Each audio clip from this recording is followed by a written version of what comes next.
Assalamualaikum warahmatullahi wabarakatuh. Waalaikumsalam warahmatullahi wabarakatuh. Bismillahirrahmanirrahim. Wassalatu wassalamu ala Rasulillah sayyidina Maulana Muhammad bin Abdullah wa ala alihi wa sahbihi wa man wala wa la haula wa la quwwata illa billah. Amma ba'du. Bismillahirrahmanirrahim. Raditu billahi rabban wa bil islami dinan wa bi Muhammadin nabiyyan wa rasulan. Rabbi zidni ilma warzuqni fahma. Amin ya rabbal alamin.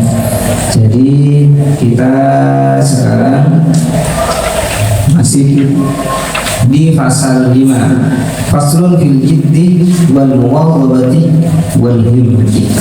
Pasal menjelaskan tentang pentingnya bagi seorang pelajar itu giat di dalam bersemangat dan juga mengulang-ulang pelajaran dan juga cita-cita, mempunyai cita-cita yang tinggi.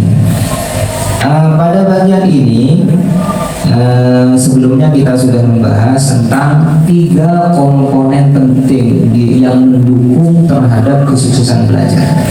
3 komponen yang akan mendukung kesuksesan belajar, dan semuanya ini akan menentukan kesuksesan belajar kita. Makanya dibutuhkan ketiganya ini harus semangat semua, harus semangat semua. Siapa saja 3 komponen yang dapat mendukung kesuksesan belajar itu?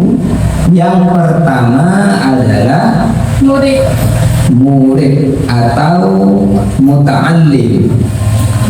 Yang pertama itu murid, yang kedua adalah al-ustaz atau guru, yang ketiga adalah al-ab atau orang tua atau wali.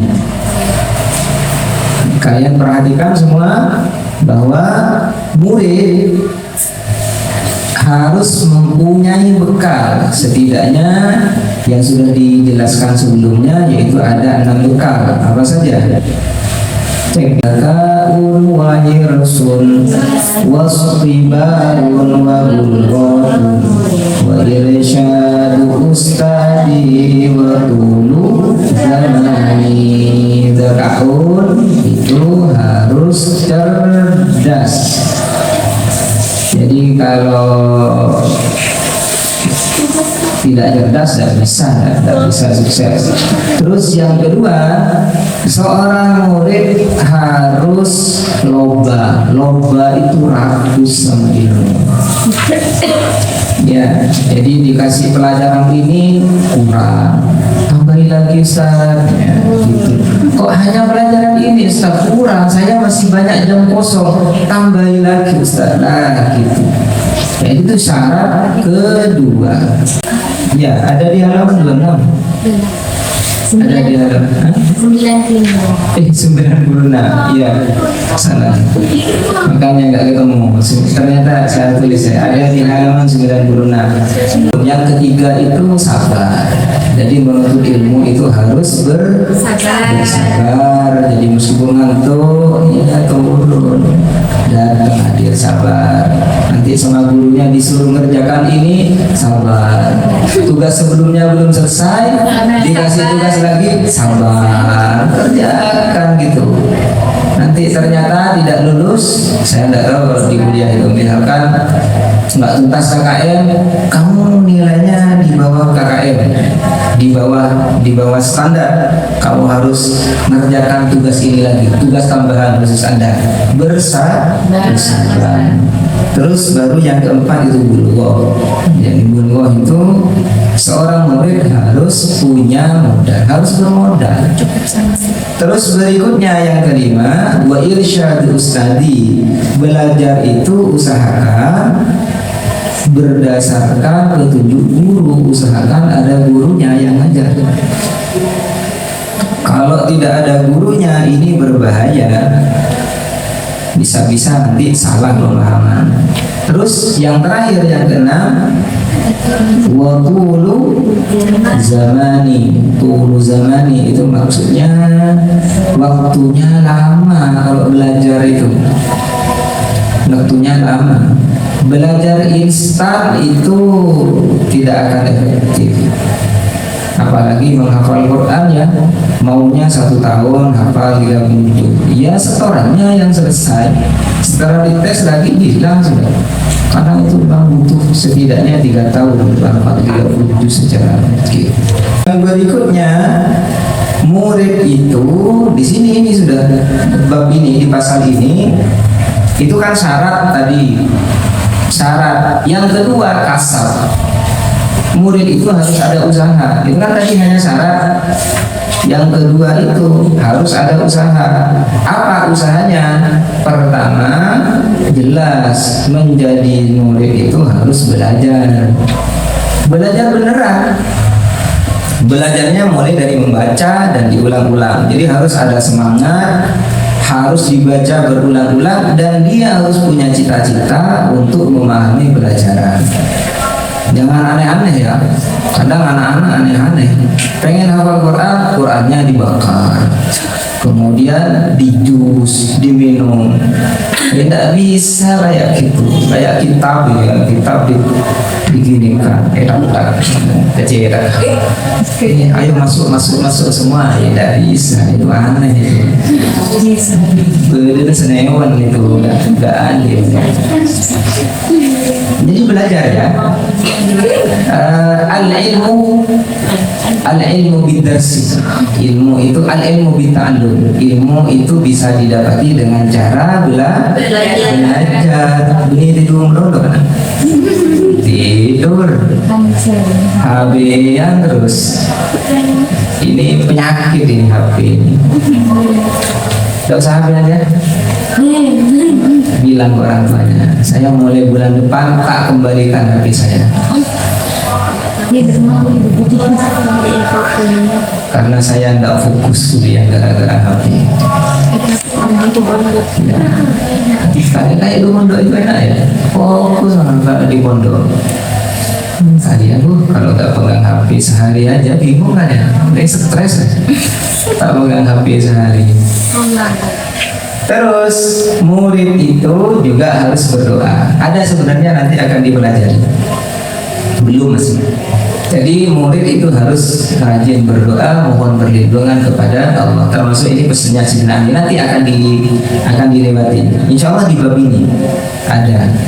Kalau yang sementara ini kita dapati dari ulama-ulama itu, termasuk yang disampaikan oleh Habib Umar bin Hafid itu, sebisa mungkin seorang santri ini melaksanakan qiyamul lail dan juga melaksanakan sholat rawatib. Jadi usahakan itu melaksanakan. Ya kalau bisa puasa Senin Kamis. Yang penting niat puasanya itu hanya ya puasa sunnah dan punya niat agar supaya belajarnya diberi kelancaran. Jangan niat lain-lain. Kalau niat lain-lain biasanya senewan. Niat puasa Senin Kamis ingin bisa terbang. Ini biasanya udah lama sudah ngomongnya sudah kemana-mana ini. Ya itu ya yang diperhatikan bagi seorang murid. Sebenarnya juga bagian dari ini yang mendukung terhadap kesuksesan belajarnya. Cuman yang dapat menyebabkan murid itu mendapatkan barokah itu beda bab di situ. Termasuk adalah ta'zimul ustaz, adalah mengagungkan, memuliakan terhadap orang-orang yang mengajar. Ini untuk menarik keberkahan dari ilmu itu. Kalau yang ini lebih kepada untuk memperoleh ilmunya. Cuma kalau keberkahan daripada ilmu nggak bisa didapati dengan hanya cukup giat belajar siang malam. Harus disertai rasa takdim kepada kepada guru. Makanya ya, kalian kalau salaman sama guru, sama dosen, meskipun dosennya adalah dosen-dosen umum, usahakan cium tangan. Cium tangan. Termasuk harus takdim terhadap may yata'allaqu bihi, siapapun yang berkaitan dengan guru, mulai dari anaknya, mulai dari mertuanya guru. Nah, itu usahakan juga dihormati. Terus sekarang yang kedua, pihak kedua siapa? Muallim, guru. Carilah guru yang lebih alim. Fatwa alim dulu. Carilah guru yang lebih alim, karena kalian ingin belajar ilmu. Ingin belajar ilmu, yang ingin dipelajari adalah ilmu kayak gini. Nah, kalau ingin belajar tentang pengalaman hidup, cari ke yang lebih tua. Nah, terus yang kedua, usahakan carilah guru yang mubarok. Nah, ini agak repot sekarang dari guru yang mubarok. Salah satu kewaroan dari seorang guru itu biasanya tidak mau makan. Nanti ini di belakang nih, ada di pasal 11 insya Allah. Tidak mau makan makanan baru. Ini agak repot. Kalian kalau tahu Ustaz Abdul Haris itu sama minuman yang diproduksi oleh orang kafir ya, apa kayak Coca-Cola atau apa, itu tidak mau kayak gitu. Kalian tidak mau juga sama coca-cola. Dan baru itu yang lebih tua. Itu yang pertama. Terus seorang guru diusahakan carilah guru yang mengajarnya itu enak. Sekiranya mengajar itu paham, bikin paham, bukan bikin bingung ya. Ada guru itu yang pintar, tapi ketika kita mendengarkan penjelasannya, kita bukan makin paham, makin bingung, ruwet, karena ngomongnya muter-muter. Makanya di sini ada satu ungkapan yang sudah saya sampaikan barusan, at-thariqah ahammu minal maddah. Metode mengajar itu bahkan lebih penting, lebih krusial, lebih dibutuhkan daripada materinya seperti itu. Jadi ada orang alim tapi dia tidak menguasai metode pembelajaran, masih lebih baik orang yang biasa-biasa saja, yang penting dia punya ilmu terkait dengan bidang yang akan diajarkan, dan beliau punya metode yang gampang dipahami oleh muridnya.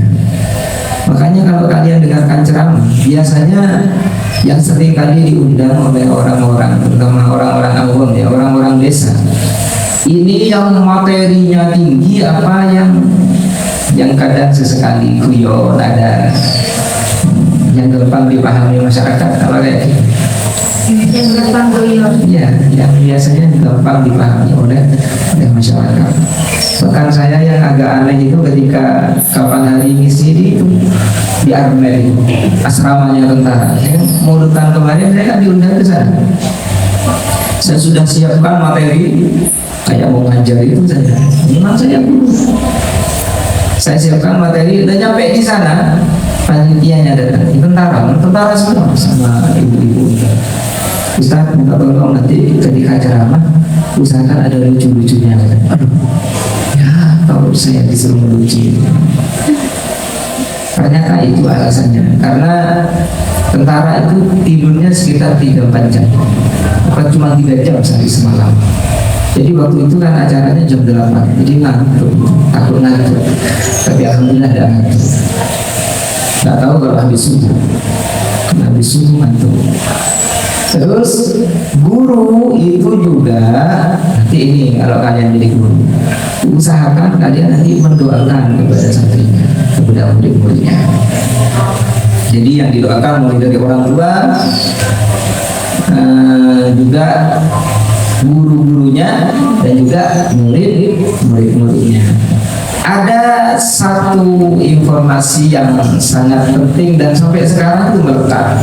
Jadi suatu ketika guru saya Al-Mukarram Kiai Haji Abdul Mukhid Arif ini dalam suatu kesempatan ketika ngaji bareng itu menyampaikan ke saya bahwa guru beliau salah satu masyayikh di Pondok Pesantren Al-Nuqayyah dulu. Jadi saya berguru ke Kiai Mukhid di Pondok Pesantren Al-Falah, beliau berguru ke Pondok Pesantren Al-Nuqayyah. Insya Allah ini Kiai Basir, dawuhnya Kiai Basir, karena beliau mondok di daerah Lateh di Al-Nuqayyah. Beliau menyampaikan bahwa gurunya juga menyampaikan kepada para santri itu usahakan bangun malam. Kalau misalkan capek, ngantuk, setidaknya ketika pertengahan malam, sepertiga malam, itu tetap bangun usahakan, meskipun hanya duduk, meskipun tidak sholat, tidak apa, ucapkan pada saat itu, ucapkan amin pada saat itu. Kenapa? Karena masyayikh itu punya kebiasaan akan terbiasa nirakati santrinya. Jadi kiai-kiai itu punya kebiasaan nirakati santrinya, termasuk mendoakan ketika malam hari, ketika pertengahan malam. Maka santrinya ini dianjurkan untuk tetap bangun malam meskipun nggak mau sholat tahajud, bangun aja sudah, dibangun langsung amin gitu, sambil ngantuk-ngantuk tidur lagi. Gitu. Benda ini benar, ini memang daunnya kiai. Kiai juga daunnya dari kiai beliau, dari guru beliau. Jadi gitu ya, nanti kalau jadi guru usahakan mendoakan terhadap murid-muridnya.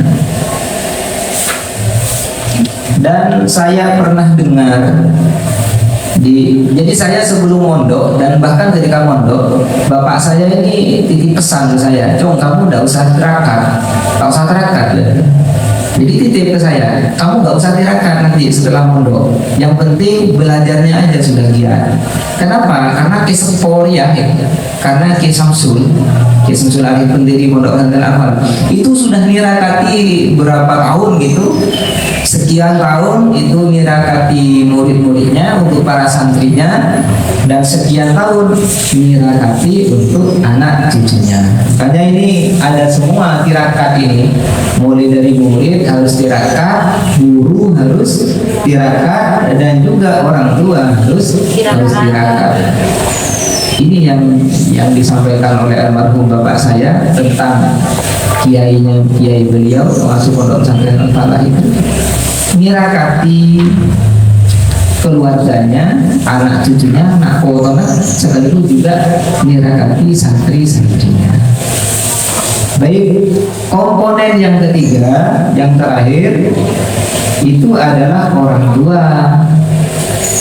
Tugas orang tua itu, jadi yang pertama, yang paling nampak itu adalah membiayai, abendai. Jadi begini, ketika saya pernah nyetatus ya, kewajiban orang tua memberi nafkah, membiayai anak itu pada dasarnya hanya cukup sampai anak itu sudah bisa bekerja. Kalian ini cek bisa hanya bekerja sudah. Bisa kan? Bisa. Kerja apa? Kalian dua bisa. Kerja kan sekarang kan gampang sekali, tinggal pencet-pencet HP sudah bisa kalian jual apa. Ya, adik saya itu sembang beli kulkas, TV, diupload sudah ke marketplace, laku itu. Makanya kalian insya Allah bakat nanti, bakat untuk jualan itu. Semua barang-barang di rumah kalian foto semua, upload ke marketplace sampai ke rero mana bro, di panci baca kopi upload, ada bingung selatan mau masak di mana, mau jualin kopi apa, warung nasi dekat itu males males selesai itu.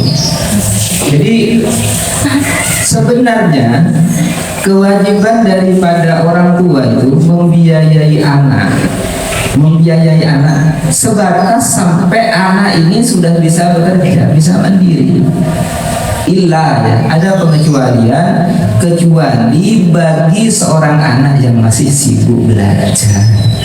Jadi kalian ini masih boleh minta jatah sama orang tua. Kenapa? Karena kalian masih sibuk belajar ungguan nih. Nanti dulu lah. Enggak, tak tedung jalan-jalan berbahan. Jadi itu ya. Jadi sebenarnya kalian ini andai kata tidak belajar, kalian sudah waktunya bekerja. Makanya dulu, tapi kalian mungkin nggak ngerti ya.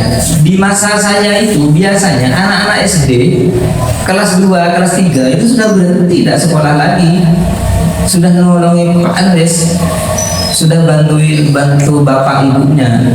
Makanya kalau di atas saya ini termasuk orang tua saya ini kayaknya tidak lulus SD kayaknya, apalagi ibu ya. Ibu saya itu kan perempuan, demi laki ibu saya. Ibu saya itu perempuan, jadi dengan mbah ini sudah tidak usah sekolah. Tidak sekolah, jadi ibu saya itu tidak bisa tulisan kayak gini, cuman akhirnya bisa juga. Jadi sekolahnya cukup sekolah madrasah, sekolah kumbah. Jadi di keluarga saya itu yang wajib sekolah madrasah, ngaji sama sekolah madrasah.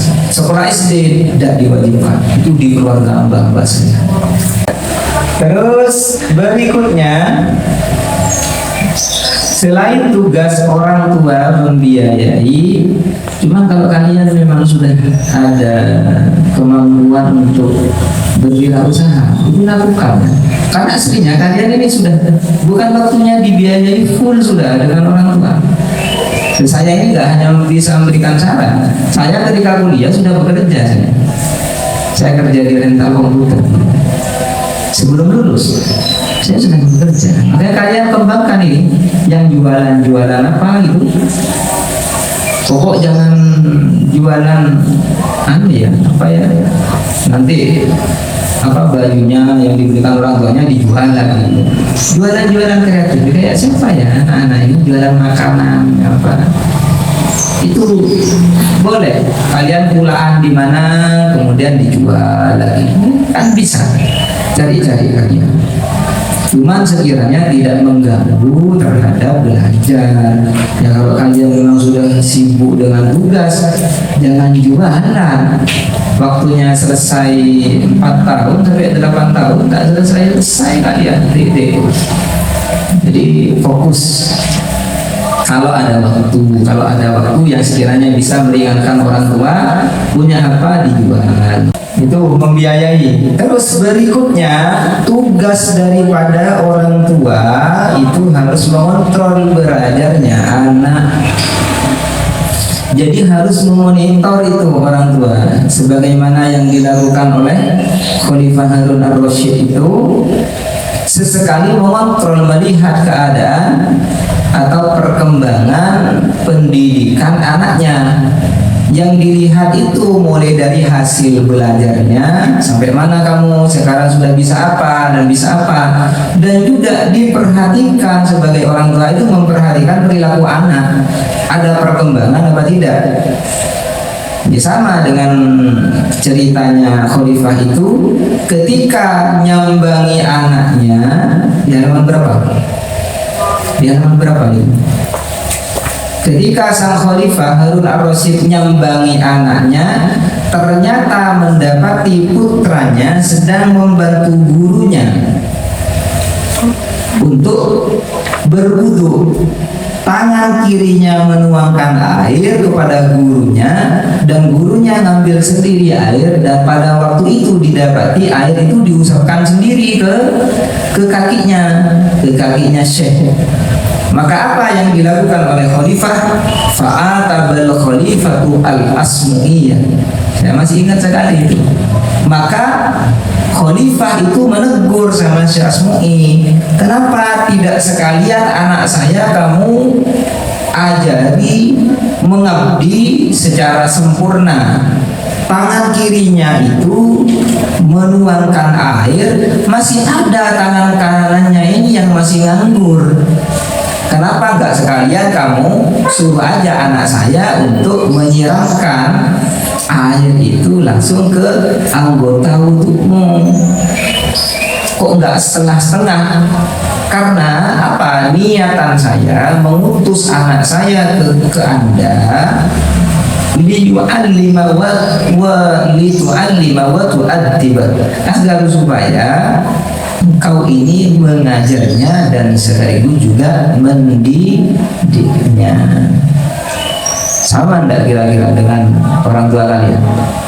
Kalau didapati disuruh-suruh guru kira-kira gimana?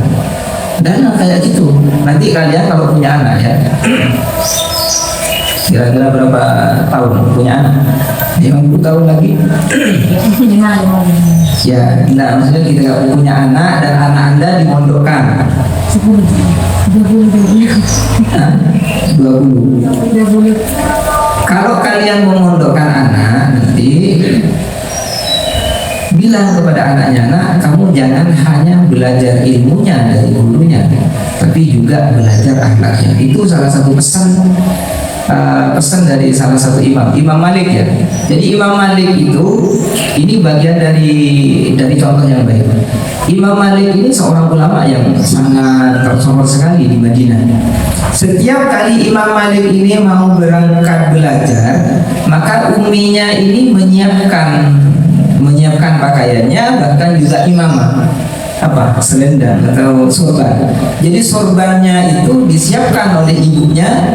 Kemudian ketika memakaikan sorban itu kepada Imam Malik yang masih kecil pada waktu itu, ibunya ini bilang kepada Imam Malik, wahai anakku, ketika Anda bertemu gurumu dan sebelum gurumu mengajarkan pelajaran, maka pelajarilah adabnya. Jadi sebelum Anda mengambil pelajaran kepada gurumu, ambillah tata keramanya, ambillah etikanya. Jadi etikanya guru kalau lagi berjalan bagaimana, beribadah bagaimana. Jadi mempersiapkan kalau mau ibadah itu biasanya guru-guru yang khos ya. Guru-guru yang khos itu masya Allah itu. Jadi kalau mau mengajar ini maca beliau, menghormati ilmu. Jadi kalau syekh itu biasanya pakai serban, pakai baju yang paling bagus, pakai minyak wangi. Iya, jadi nanti kalian gitu ya kalau mau ngajar. Tapi perempuan tidak boleh pakai minyak wangi. Jadi setiap kali mau mengajar itu gunakan itu aksesorisnya. Maksudnya pakaian terbaik itu digunakan. Jadi itu pesannya orang tuanya Imam Malik. Jadi nanti kalian berpesan kayak gitu, nah, saya mondokkan kamu jangan hanya mencari ilmunya dari guru, tapi juga pelajari adabnya. Terus yang berikutnya yang harus dikontrol apa saja barusan. Jadi mulai dari pembelajarannya, mulai dari ilmunya dikontrol sampai mana, dan juga anaknya dikontrol, dan juga orang tua itu punya kewajiban mengontrol ibadahnya sesuai dengan anjuran Rasulullah itu. Jadi seorang anak itu sudah mulai harus diajari sholat mulai dari usia 7 tahun sampai 10 tahun. Kalau 10 tahun masih belum sholat, anaknya boleh dipukul, pokoknya sampai potong. Terus yang berikutnya apa yang harus dilakukan? Orang tua ini kalau bisa memang usahakan orang tua itu tirakat juga. Salah satu yang sering kali dan ini sudah banyak ya, masyhur di Jember itu, di Jember masyhur. Kalian kalau tahu Ustaz Abdul Haris, beliau punya adik namanya Pak Nuruddin sama Pak Aziz. Beliau jadi dosen juga di Tulungagung. Terus Pak Nuruddin ini juga jadi dosen di sini. Jadi dosen di kayaknya Kajur MPI kayaknya. Beliau ini apa tirakatnya? Puasa Daud. Ini menggantikan profesi ayahnya katanya. Tapi bisa dikatakan ini jadi anak soleh semua karena orang tuanya itu. Jadi nirakati anak ini sampai wafat. Bangga usahakan nirakati. Dan saya juga As'ad Syamsul Arifin ini ada ringkah, maka Kiai Syamsul ini tirakat apa? Tawaf. Selesai tawaf lagi. Ya, tirakat kayak gitu. Puasa. Termasuk ibu saya. Ibu saya ini kelahiran sama. Saya, adik saya dan adik saya yang satunya. Saya 3 bersaudara. Kelahirannya sama semua. Hari Selasa semua. Jadi umi saya ketika saya di pondok dulu tiap hari Selasa puasa. Ini tirakatnya ibu saya.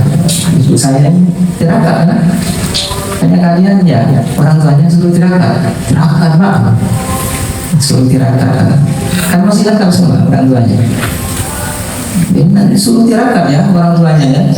Tirakat apa ya? Tirakat bangun malam, suruh puasa Senin Kamis, puasa Daud. Kalau ibu saya puasa itu, puasa di kelahiran saya itu puasa. Selama saya mondok dulu dipuasain saya, meskipun tidak jadi orang terkenal, tapi saya dipuasai sama orang tua saya. Kalau saya ini anak-anak saya rata-rata kecuali yang lahir pertama dan kedua ini saya puasanya setelah lahir. Kalau yang lain, jadi saya tahu misalkan ibunya anak-anak ini hamil, sudah ketemu hamil, sudah positif, langsung saya puasa. Jadi sebelum lahir langsung saya puasa. Biasanya saya puasa sekitar 40 hari. Saya puasain biar menjadi anak yang soleh. Ada juga yang punya kebiasaan, ada testimoninya ini. Ada seorang ibu yang membaca sholawat sesuai dengan jumlah anaknya. Jadi masing-masing anak ini biasanya dikasih data 100. Jadi punya anak 1 baca 100 sholawat tiap malam. Punya anak 2 tiap malam baca 200.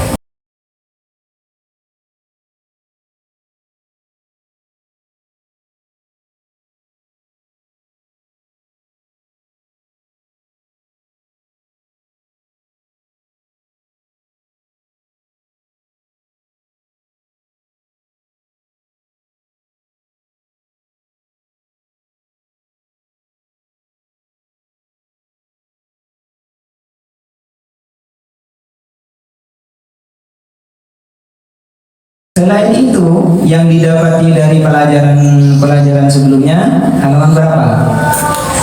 Kalau ingin kalian nanti punya anak yang alim, usahakan kalian hormat atau senang sama orang-orang alim. Senang sama orang-orang alim. Ya kalau punya sesuatu, berikan sesuatu itu. Kalau nggak punya sesuatu, minimal rasa senang. Saya senang melihat Habib itu. Saya senang lihat ceramahnya itu. Kayak itu akan melahirkan kesuksesan kepada anak-anak Anda. Anda misalkan suka sama Musbah misalkan, karena ceramahnya enak. Dan kalian nanti punya anak ya. Insya Allah anak Anda ini akan mewarisi kealiman orang-orang yang Anda cintai. Apalagi ya sampai kalau bertemu sampai atau pas secara sengaja sowan ke sana, mau itu lebih lagi. Ya kalau yang dilakukan oleh orang tua saya itu tidak hanya cukup ini, karena ukurannya bukan finansial ya, tidak harus. Kalau memang nggak ada, nggak usah. Bisa dengan Anda membacakan Fatihah kepada guru-guru anaknya. Jadi kalian nanti punya anak, siapa guru-guru anaknya, terutama pengasuh-pengasuh itu, mulai dari pengasuh pertama, kedua, ketiga, itu ditawasuli semua. Dan itu yang termasuk yang dilakukan oleh ibu saya. Jadi ibu saya ini tawasuli. Jadi mulai dari ke Sepo, saya ingat sekali ya masih, Kiai Haji Syamsul Arifin, Kiai Ahmad Jauhari, Kiai Zaini, ini ditawasuli. Sampai kiai sekarang yang masih ada itu ditawasuli sama ibu saya. Ini ini harus kalian tiru. Jadi yang tidak terlepas dari ketiganya itu adalah doa, tirakat, itu tidak bisa lepas dari ketiganya. Baik kalian ketika menjadi seorang murid, baik kalian nanti setelah menjadi seorang guru, ataupun nanti setelah kalian punya anak menjadi orang tua. Bismillahirrahmanirrahim. Allahumma bika asbahna wa bika amsayna wa bika nahya wa bika namutu ilaika nusyur. Asbahna ala fitratil Islam wa ala kalimatil ikhlas wa ala dini nabiyyina Muhammadin sallallahu alaihi wasallam wa ala millati abina Ibrahim hanifan muslima wa man kana minal musyrikin. Allahumma anta rabbi la ilaha illa anta khalaqtani wa ana abduka wa ana ala ahdika wa wa'dika mastaqatu. A'udzu bika min syarri ma sana'tu. A'udzu laka min ni'matika 'alayya wa a'udzu bi dhanbi faghfir li fa innahu la yaghfiru dhunuba illa anta.